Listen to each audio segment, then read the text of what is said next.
Assalamualaikum warahmatullahi wabarakatuh. Rahayu rahayu sakum dumadi konco-konco padha ditepungno. Aku Kelana Ilham Firmansyah saka angkatan 13B jurusan Pendidikan Basa lan Sastra Jawa saka Fakultas Basa lan Seni Universitas Negeri Surabaya. Ing kene konco-konco aku bakal ngandharake ngenani sejarah bab iki lho. Situs Raos Pecinan. Yaitu tugas folklor ingkang dimpu dening Bapak Sukarman MSI. Ya apa sih kanca-kanca ceritane iki? Raos Pecinan iki. Ayo melok aku tak ceritani. Ya apa ceritane yo?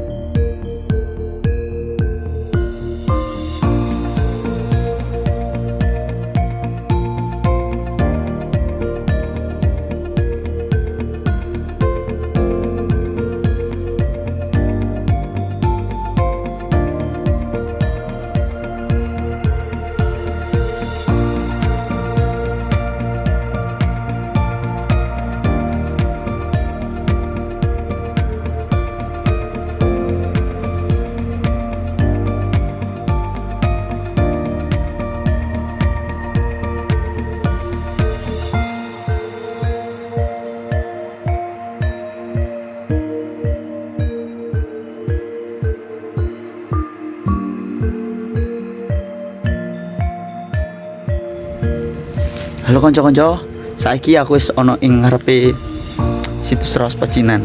Lah, Raos Pecinan iki kanca-kanca biyen iki peninggalaning para leluhur gawe nitiki tandha yen wis lumebu ing wilayah praja ing jamane, yaiku Praja Singosari, masa transisi Singosari lan Mojopahit. Lah ya apa sih ceritane kanca-kanca? Sebenarnya wakeh banget literatur ngenani Raos Pecinan iki, tapi literaturiku tutur kanca-kanca. Dadi turun temurun kisah teko para leluhur, turun temurun nganti zaman saiki. Masalah bab tertulis cetone reca iki mulai kapan iku durung ana sing ngerti kanca-kanca. Tepate iku taun pira, jaman apa, lan sebenarnya situs iki gawe apa sih? Dadi beberapa literatur mek ngandakno yen to Raos Pecinan iku biyen wujuding pelabuhan, tempat bertemunya kerajaan Mongol lan Raden Wijaya. Tapi kanca-kanca, setiap sesepuh ning desa iki duwe cerita sing beda-beda tapi sik bersambung ngono. Dadi isih duweni keterpautan siji lan liyane lho iki lho. Lah, ngenani ceritane ya apa iku ceritane Raos Pecinan? Aku mengko bakal mewawancarai salah siji tokoh masyarakat yaiku Bapak Lurah. Ya apa sih ceritane Raos Pecinan iki? Ayo kanca-kanca mel aku. Ya apa sih ceritane sing cetha ngenani Raos Pecinan iki? Kanca-kanca, kula sakmenika sampun kalian salah setunggal tokoh masyarakat jinika Bapak Ahmad Fatoni minangka Lurah kepala desa wonten ing Desa Carah Dusun Raos menika. Kula badhe mewawancarai kanca-kanca ngenani situs Raos Pecinan menika kados pundi lampanipun lan kados pundi cariyosipun. Terkait situs Raos Pecinan itu memang secara pasti tahun peninggalan itu secara pasti itu belum diketahui kepastian masa pemerintahan atau kerajaan apa dulu dibangun itu. Kayaknya keyakinan masyarakat itu saya sendiri sebelum Singasari itu sudah ada.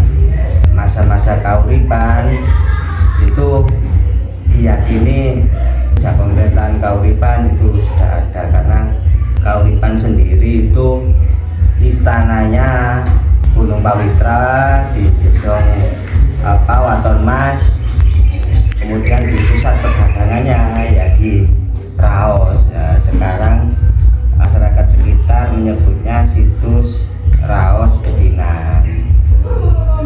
Kaitannya dengan Raos Pecinan sendiri, nah ini kenapa disebut Raos Pecinan?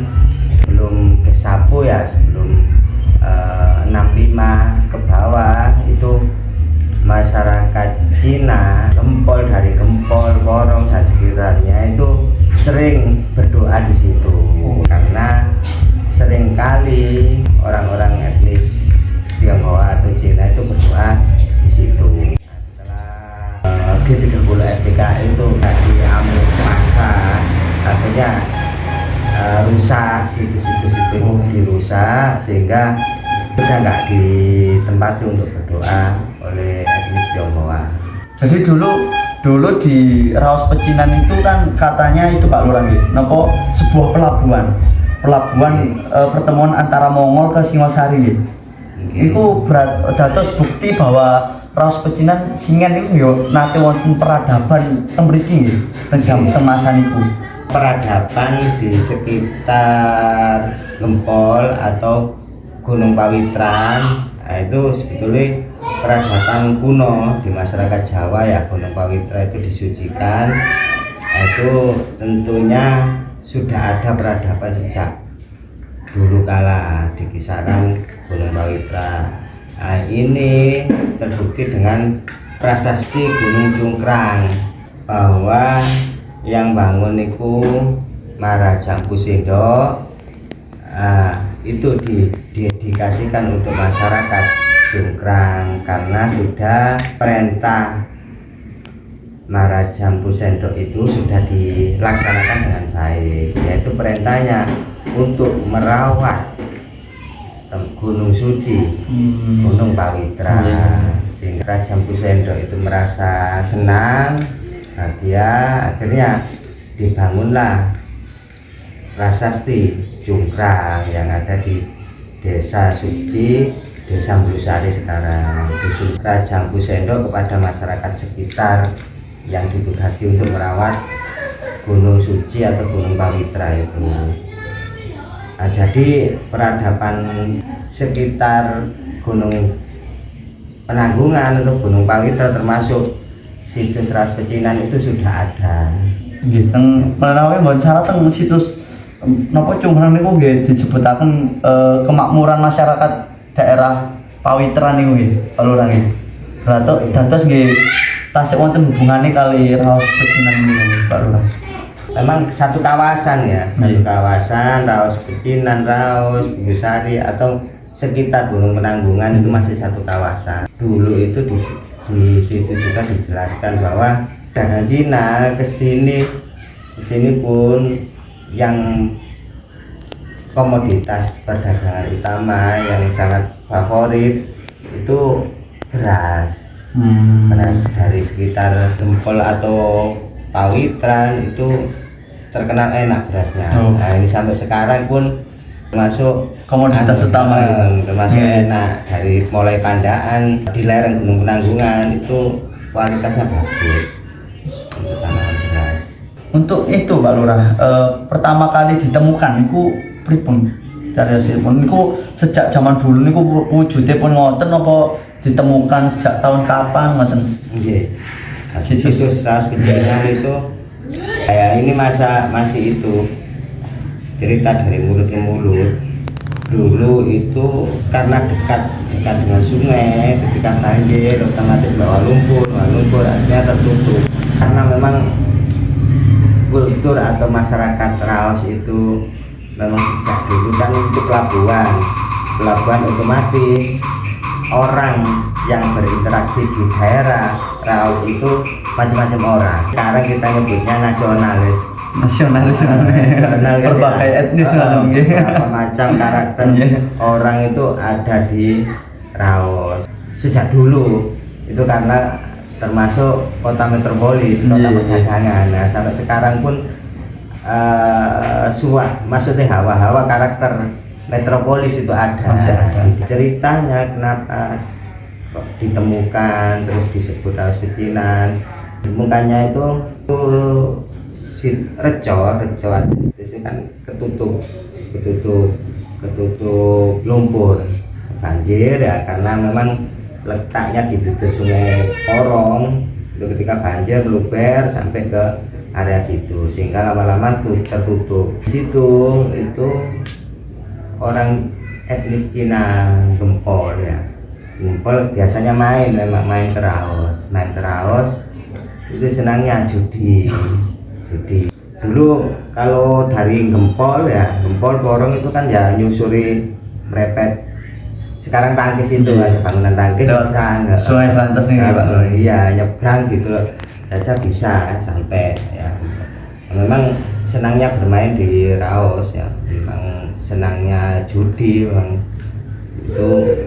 Ketika mau pulang ya, terus ada suara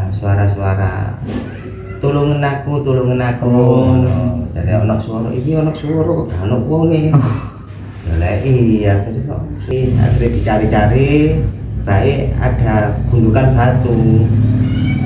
Suara asalnya itu di situ, dari situ tulungan aku kayak normal tulungan aku. Akhirnya orang tadi itu nyaut karena suaranya jelas ya gitu. Wong aku lho kalau main apa ya gak ada duit mbok jaluki kon gak normal gitu. Akhirnya orang tadi itu ngucap gini, wis menit dengan menang aku nek menang tak gak normal. Gitu. Akhirnya dilala besoknya datang lagi main judi, dilala menang karena tadi sudah ucap itu. Akhirnya dibangun apa tadi itu digali karena kan itu galian kan ya, kota itu ada galian. Nah, itu kayaknya digali sampai itu. Akhirnya dulu itu ada payuban pendopo. Tuh. Nah, setelah pendopo itu ya akhirnya dibangun di sepantasnya menurut orang itu ya, bangun sama dikasih pendopo, atapnya ada atapnya. Nah, seperti bangunan joglo pendopo lah, dianggap itu sebagai rumahnya. Nah, karena apa tadi itu sugestinya bahwa oh iki ndongakno aku iso akhirnya menang ya. Akhirnya dia berdoa di situ, berkahnya bisa secara ekonomi bisa artinya terwujud. Akhirnya dari mulut ke mulut, oh pilih doa ini loh mandi ya. Akhirnya keluarga, tetangga, teman diajak ke situ. Makanya banyak orang etnis Cina, Gempol, Porong dan sekitarnya banyak yang berdoa di situ. Tadinya kenapa disebut Raos Pecinan tadi. Dan konon itu setelah ditapu itu ada arcanya yang diminta oleh masyarakat Gunung Kawi. Arca di situ yang memang artinya selamat, maksudnya tidak dirusak semua kan. Artinya setelah kemarin itu setelah ada tapi kan dirusak itu masih artinya selamat ya, nggak sampai rusak. Arca kecil nek wong kene ngarani reca reca cilik ya, reca cilik. Nah itu setelah disapu itu diminta orang Gunung Kawi malam-malam datang, masih ada itu Raos dulunya kan di sana ya. Terus banjir mulai tahun 59 itu dipindah oleh pemerintah di sini, makanya disebut Raos baru. Ketika orang Gunung Kawi itu minta izin, Pak, iki aku istrinya dapat wangsit untuk membawa reco cilik iki. Wis sampe nang di omahe di Gunung Kawi, Kongon Jubo iki. Lho kayaknya sampean udah dijawab oleh orang Raos itu yang masih tinggal di sana. Lho nek sampean kuat saya gak apa-apa, sampean angkat Nah, memang secara logika itu nggak karena kuat diangkat. Dilala itu diangkat itu kok enteng. Itu dia bawa selendang gendong. Bawa selendang digendong. Nah, syaratnya dia ngomong. Nah, syaratnya memang saya disuruh ngambil, syaratnya tidak boleh bawa kendaraan, harus jalan kaki. Jadi reco cilik itu sampai sekarang ada di Gunung Kawi. Akhirnya keberkahan. Kalau ini kan hanya percaya nggak percaya, memang kepercayaan kan silakan masing-masing orang ya, percaya tidak itu. Akhirnya kan banyak orang yang berdoa di Gunung Kawi untuk mengalami keberkahan, khususnya dalam hal ekonomi. Perekonomian sampai sekarang masih terjaga, terawat, dan masyarakat sana juga mempercaya bahwa ini dari arca ini, Rejo Cilik ini dari Raos. Terus luar biasa kanca-kanca. Terus Raos Pecinan Reco menika luar biasa nilai historisipun. Terus nggih sangat gamblang penjelasan saking Bapak Lurah niku wau. Matur sembah nuwun Pak Lurah nggih sampun ngeluangaken waktunipun, nglodhangaken waktunipun kagem kula kalian kanca-kanca wawancara panjenengan. Ngapunten sanget. Terus kanca-kanca nggih menika liputan kula kalian Bapak Lurah matur sembah nuwun sanget. Lan nggih menika sekilas saking sejarah Reco mriku kanca-kanca.